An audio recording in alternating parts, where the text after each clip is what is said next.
This book actually from start to finish took us about 5 to 6 years.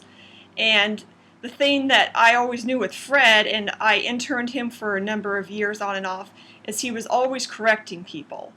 And, he'd say, you're doing this wrong, you're doing this wrong, you need to do it this way.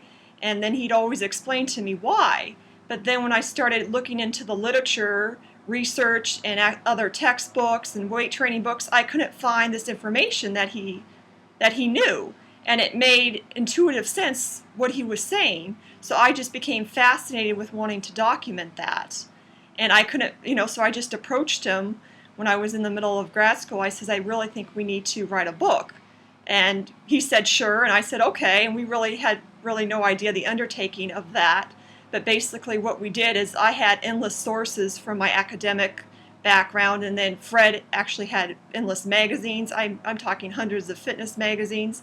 So we just sat down and we just started going through all these sources, and he pointed out in the pictures that he saw what he thought was correct and what he thought was wrong, and I recorded all this information.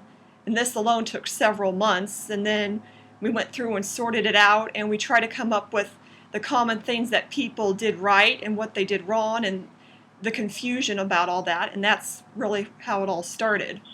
And then we just dissected that down further into the fundamental weight training moves to produce the book. So it was a very tedious and very long process with hours of voice recordings and analysis of photos.